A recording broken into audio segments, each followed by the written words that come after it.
ఈ జాబులు చేయలేక చచ్చిపోతున్నా మెహ. మేనేజర్ కూడా సాగు కొడతాడు. బాబు రెంటి కౌశిక్, మనం ఇక్కడ బిజినెస్ మొదలు పెట్టాలి. పెడదాం కానీ ఇలా చిన్నగా కాదు, పెడితే పెద్దగా మొదలు పెడదాం. కొడితే కుంభస్థలం కొట్టాలన్నమాట. నేను చెప్పేది అది కదా. పట్టుకో. Several months later. మేనేజర్ కార్టేర్లో గాలి తీస్తాడు. అది ఇడే కదా. ఈడే కుర్రాడు కాస్త అప్డేట్ అయ్యాడు. బాబు రెంటి.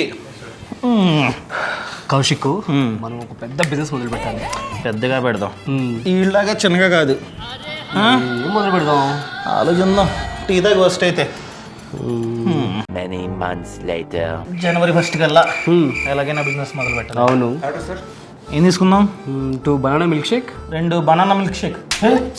ఏంటరా ఇంత ఫాస్ట్గా అప్గ్రేడ్ అయిపోతాడు? కౌశిక్, అయినా అది చిన్న కేఫే, మనం పెద్ద బిజినెస్ మొదలు పెడదాం. సర్లే, ఇలా చిన్నగా కాకపోయినా పెద్దగా మొదలు పెడతాంలే. 6 months later. కౌశిక్, ఆకలేస్తుంది. వచ్చంగా రెస్టారెంట్కి. అసలు ఈ ముందు కదా రెస్టారెంట్ అంబియన్స్ కదా.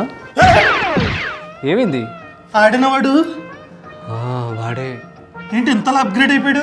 అడుగుతుందా పద. సార్, ఇంత పెద్ద రెస్టారెంట్ కి ఓనర్ లేరు సార్. మీరు ప్లానింగ్ లోనే ఆగిపోయారు. చిన్నదో పెద్దదో నేనైతే మొదలు పెట్టాను. మనం ఇంకా పెద్దది మొదలు పెడదాం. ఎప్పుడు చూసినా మొదలు పెడదాం అంటావు. మొదలు పెట్టామా? లేదు, ప్లానింగ్ స్టేజ్ లోనే ఉన్నాం. ఆడు చూడు చిన్నగానో పెద్దగానో మొదలు పెట్టి ఎంత సక్సెస్ అయ్యాడో. సో మీరు కనుక ఇదే స్టేజ్ లో ఉంటే చిన్నదో పెద్దదో ఫస్ట్ స్టార్ట్ చేయండి. ఈ సమాచారాన్ని ప్రతి ఒక్కరికి షేర్ చేయడం అస్సలు మర్చిపోకండి. ఒకవేళ మీరే కనుక ఏదైనా బిజినెస్ ని స్టార్ట్ చేద్దాం అనుకుంటున్నట్లయితే మీకోసం మేము ఒక బిజినెస్ లాంచ్ ప్యాడ్ ప్రోగ్రామ్ ని నిర్వహిస్తూ ఉన్నాం. అది కూడా మన హైదరాబాద్ హోటల్ మినర్వా గ్రాండ్ లో ఏప్రిల్ 11th 12th ఇదొక ప్రాక్టికల్ వర్క్ షాప్ అనమాట. ఎవరైతే బిజినెస్ లో ఆల్రెడీ సక్సెస్ అయ్యారో అలాంటి బిజినెస్ మ్యాన్స్ ఒక బిజినెస్ ని ఏ విధంగా స్టార్ట్ చేయాలో చెప్పబోతున్నారు. ప్రాక్టికల్ గా ఈ 8 పాయింట్స్ ని నేర్పిస్తారు. ఈ వర్క్ షాప్ కేవలం 100 మందికి మాత్రమే. ఒకవేళ మీరు కనుక అటెండ్ అవుదాం అనుకున్నట్లయితే ఛానల్ ప్రొఫైల్ లో లింక్ ఇచ్చా. ఆ లింక్ ని క్లిక్ చేసి మీరైతే డైరెక్ట్ గా రిజిస్టర్ అవ్వచ్చు. బాస్ వాలా, బీ ద బాస్.